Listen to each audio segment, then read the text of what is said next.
Buenas tardes, Joan, y gracias por acceder a esta entrevista y compartir con nosotros un libro, Los judíos en los países catalanes en el siglo XX, con el que tratas de llenar un vacío del que ahora nos contarás.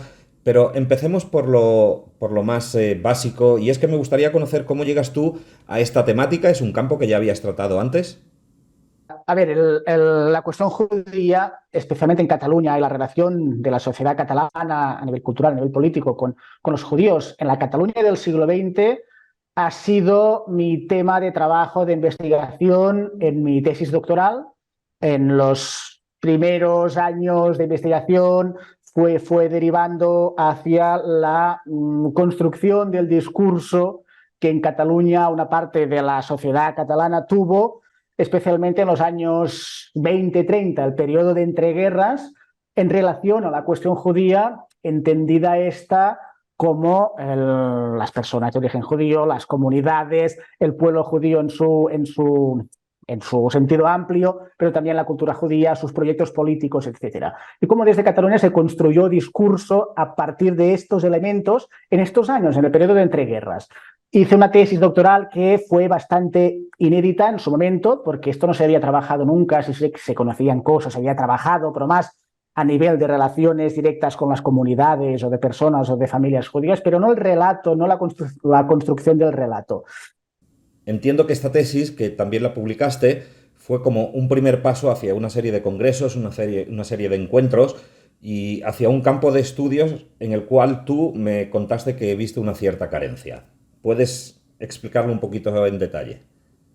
Me daba cuenta de que la gente no tenía conocimiento, no había incorporado lo que es el imaginario popular a nivel catalán de la relación de la sociedad catalana con la cuestión judía, los judíos en la época contemporánea, así como en la época medieval. Sí, hay toda una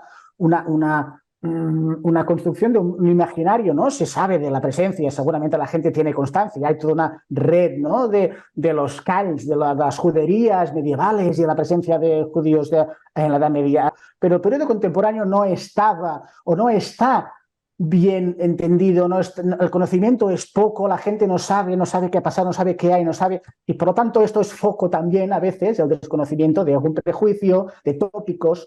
A partir de aquí es un tema que yo he ido ir pensando, qué puedo hacer, qué puedo seguir trabajando. Y una de las ideas que tuve hace más o menos un año y 2 y 3 meses es construir un libro, hacer un libro, tener una idea de construir un libro que pudiera explicar en sentido un poco más general, no tanto académico, riguroso sí, pero no solo para la gente de la universidad, para la gente académica, sino que pudiera llegar a todo el público y explicar cosas relacionadas con la cuestión judía o los judíos en el siglo XX, pero ahora ya no solo en Cataluña, sino en un territorio un poco más amplio. ¿Tiene que ver con un criterio académico, por ejemplo, llamémoslo una interdependencia entre estos judíos que estaban llegando, o sencillamente es una cuestión cultural idiomática? Inicialmente era una razón de ampliar el ámbito geográfico e incluir esos territorios, ¿no? de habla catalana. Pero es verdad que en algunos momentos, y se ve en algunos de los textos, se ve una relación, ¿no? Especialmente Barcelona y Mallorca, Barcelona-Valencia, ¿no? Y especialmente en aquellos artículos que conforman el libro que hablan de relaciones humanas, de familias, de personas, de comunidades y los movimientos que había también entre personas en estos territorios. Y sí que se ve un poco las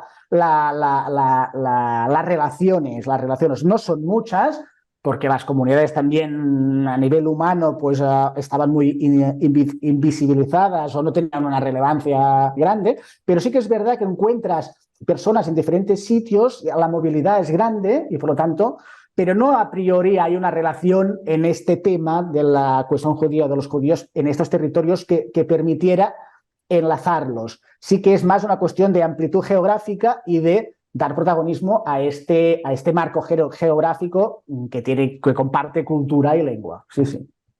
En nuestra primera conversación me comentaste una anécdota que me parece muy elocuente y que quizás podrías repetir aquí para que se entienda un poco cuál es la carencia que viste exactamente. Aquí en Cataluña tenemos una fuente de información que ya viene de los años 60-70, que es la enciclopedia catalana. Es interesante lo que sale en la enciclopedia catalana cuando pones la palabra judío. Primero hay una explicación general sobre la historia del pueblo judío desde unos orígenes más o menos difusos hasta el año 48, ¿no? Creación del Estado de Israel, por lo tanto tiene un sentido, ¿no? A mediados del siglo XX, pero hay una segunda parte en la definición que habla que el título es Los judíos en los países catalanes. Y si tú miras ese artículo, esa parte de la definición, habla de la presencia judía en estos territorios a partir de las primeras evidencias documentales, pero no llega al año 48 la explicación. Llega al 1492, o sea, al momento del edicto de expulsión de los judíos de los territorios de la monarquía hispánica. Que la enciclopedia catalana, cuando habla de los judíos en los países, en estos territorios, separe el siglo XV, este es un síntoma. Eso es un síntoma de desconocimiento, esto es un síntoma de que no interesa lo que hay más allá, o es un síntoma de que no, bueno, pues no importa, ¿no? Lo importante era el periodo medieval y nos quedamos aquí. No sé, quizás no hubo una presencia judía que justificara ese trabajo o quizás no existía constancia de esa presencia. No sé, pero cosas se han escrito ya desde hace años a nivel académico, a nivel universitario. Cosas se saben. Se sabe de la existencia de comunidades del siglo XX y son visibles y alguna cosa se tenía. Pero yo creo que es un síntoma, es una anécdota, pero es un síntoma.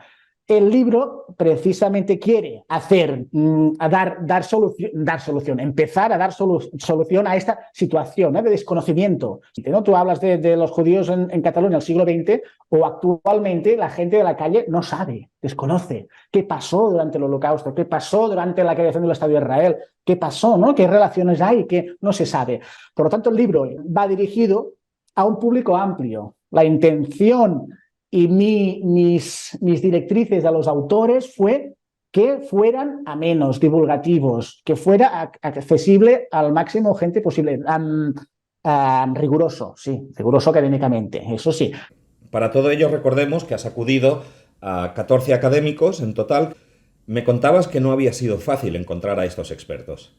El ámbito geográfico es amplio. Yo solo soy especialista en el ámbito de Cataluña y dentro de un periodo de tiempo concreto y un tema concreto. Por lo tanto, necesitaba que el libro fuera colectivo y encontrar autores y autoras de los diferentes territorios que hubieran ya trabajado este tema, hubieran publicado un poco de este tema y también del ámbito académico, universitario. La verdad es que fue todo un poco sin planearlo mucho. Yo conocía gente, sobre todo a nivel de Cataluña, conocía gente de la Cataluña del norte, ¿no? del sur de Francia. En el caso de los autores y autoras de Mallorca o de las Islas Baleares, fue la misma editorial que me ayudó. La dificultad vino sobre todo del País Valenciano, de la Comunidad Valenciana, porque yo no conocía a nadie. En Valencia no se ha trabajado prácticamente este tema en el periodo contemporáneo. Por lo tanto, animo a alguien si lo quiere empezar a trabajar porque creo que es interesante. Una de las cosas que se trasluce en este libro es que no se trata de una migración homogénea ni monolítica, sino que tiene sus propios procesos de acuerdo a lo que va ocurriendo en cada país. ¿Nos podrías explicar de dónde provienen en cada caso? Es que los procesos de migración o de llegada de personas de origen judío en estos territorios a lo largo del siglo XX, tan cargado de fenómenos, ¿no? políticos, etcétera, es muy diverso. No se puede hacer un patrón, ¿no? de la llegada, ¿no? Empezamos con las guerras balcánicas y la Primera Guerra Mundial, lo que permite que haya un flujo sobre todo de sefarditas que huyen de la guerra o que algunos llegan a Barcelona y ya que empiezan a instalarse en las grandes capitales, ¿no? Barcelona, Valencia, incluso Palma, etcétera. Luego llegamos al fenómeno de los años 30, que es la llegada de Hitler a Alemania, y aquí se produce otro movimiento migratorio, refugiados que huyen de Alemania. Aquí se empiezan también a diversificar los orígenes. La Comunidad de Barcelona, por ejemplo, que es la que tengo más presente, a partir de ese momento ya está conformada por judíos de diferentes orígenes, ¿no? Sefarditas, askenasitas, etc.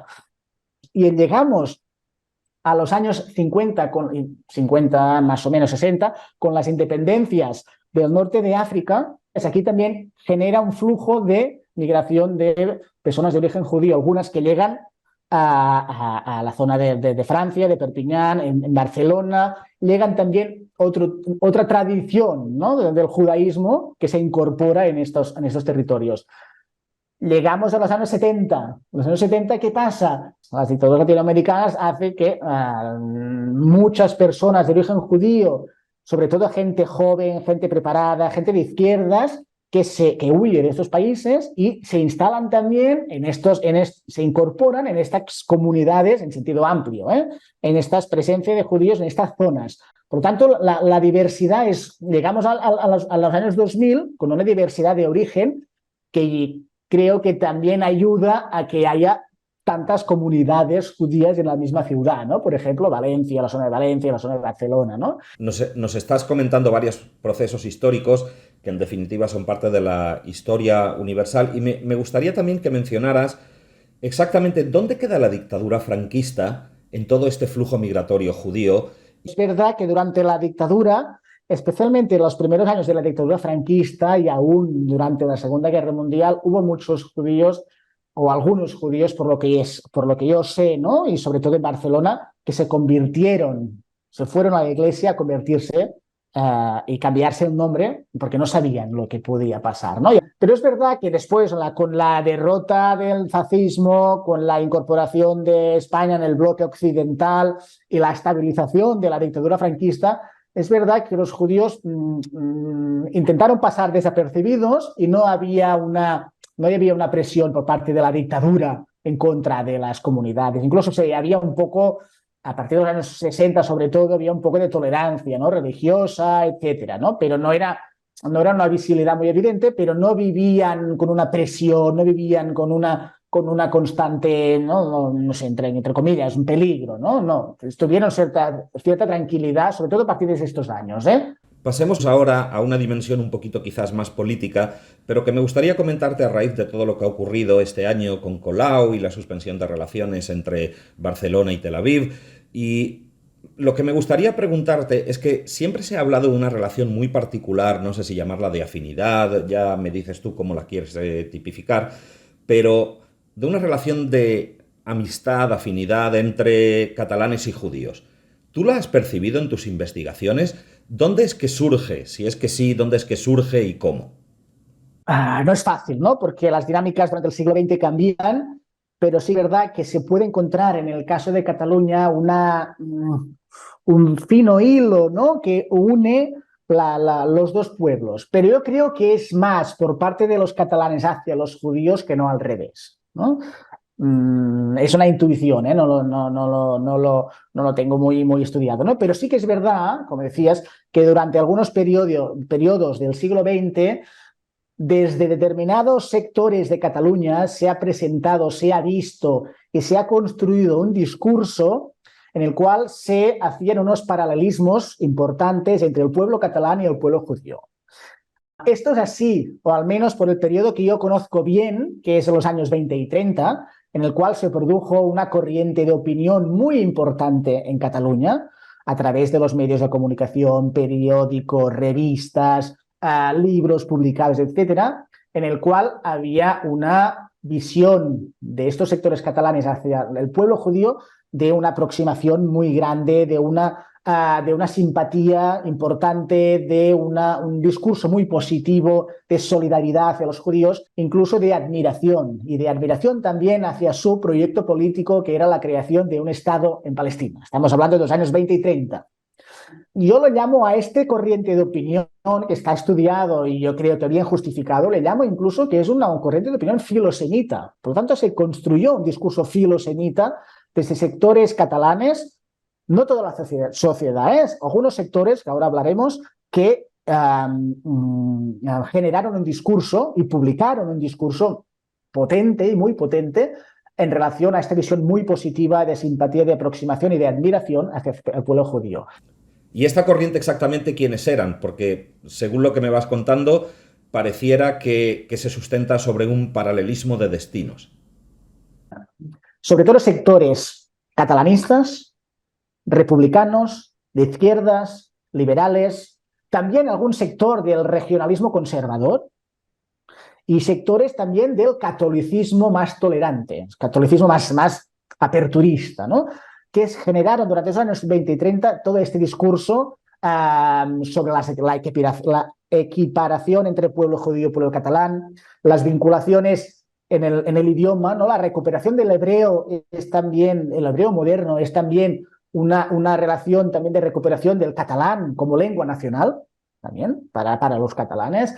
La historia de tragedia para el pueblo judío, en el cual se compara a veces también en esos años con la historia un poco desafortunada de los catalanes, ¿no? La derrota contra los Borbones, la guerra de los segadores, etcétera, ¿no? Las derrotas sucedidas por los catalanes, la pérdida de la identidad, la pérdida de la autonomía, de la capacidad política, ¿no? Y aquí se genera un vínculo, un paralelismo importante también. Quizás también se puede decir que había una aspiración común nacional. Fundamental la idea política de creación de una entidad política, de un Estado, ¿no? La idea del sionismo también es analizada por el catalanismo, es explicada, es criticada también, ¿eh? Es criticada porque el discurso no es acrítico, también hay discurso favorable, pero crítico también algunas veces, pero el proyecto de creación de un Estado para los judíos es visto también como un cierto ejemplo, ¿no? Cataluña en la época republicana tiene un estatuto de autonomía, está creando sus instituciones, se está renacionalizando otra vez la creación de un idioma o la recuperación del catalán, etcétera. Es una historia de paralelismos importante y esto se proyecta en los medios de comunicación. El otro factor importante en esos años es la persecución, el antisemitismo que se genera en Europa, en Alemania, en Europa. Llega también las noticias, lo que supone el antisemitismo, la persecución de los judíos, y esto también hace que se agudice más la solidaridad, la simpatía, la crítica, la denuncia del fascismo, la denuncia del nazismo, de la persecución y de la solidaridad. Los catalanes, los judíos, hemos sido perseguidos por nuestra lengua, por nuestro sentimiento nacional, por nuestra identidad, etcétera, etcétera. Es el discurso, no digo que sea verdad o no, es el discurso que se hace, ¿no? Esto genera, y no es una cosa minoritaria. Si tú miras los principales diarios que se publican, o prensa que se publica en Cataluña, esta opinión aparece constantemente. ¿Los judíos que se habían asentado en Cataluña, por ejemplo, tuvieron algún papel en la gestación de esta tendencia o de esta corriente de amistad? ¿O vivían, como me dijiste antes, mayormente en la intimidad y se trata de dos procesos completamente separados? En general viven apartados, pero sí, y no hay una relación directa entre la presencia de estas pequeñas comunidades, de estas pequeñas familias, de estos pocos miles de judíos en estos territorios, o en el ámbito catalán sobre todo, y la generación de este discurso. No hay una relación directa. Por lo tanto, este discurso se genera, es un filosemitismo que podríamos decir sin judíos, porque no hay una relación directa de estos periodistas, de estos políticos, de estos intelectuales con los judíos. Es verdad que la presencia judía en Barcelona en los años 30 no pasa inadvertida. Hay gente que se fija, pero en dos sentidos diferentes. Los que lo presentan, otra vez han llegado los judíos, es un fenómeno simpático, exótico, los tenemos aquí otra vez, ¿no? Qué bien, ¿no? Después de 5 siglos, hay otro sector catalán, que no es este que estamos hablando, que lo ve como una especie de invasión. La conspiración judía ya está aquí, los masones, los judíos, mira que están creando la comunidad esa, y esto ayuda a crear este antisemitismo que también había en Cataluña, ¿no? Por lo tanto, sí que hay una poca presencia mediática de este fenómeno de llegada otra vez de judíos, pero poco tiene que ver con la creación de un discurso que se hace sin judíos. Es todo un discurso teórico, un discurso ideológico, un discurso narrativo, no hay una relación directa. Y el elemento que lo une todo es, yo creo, y cada vez estoy más convencido, que es el catalanismo. Si no hubiera catalanismo, nacionalismo catalán que se identificara, no habría habido este discurso.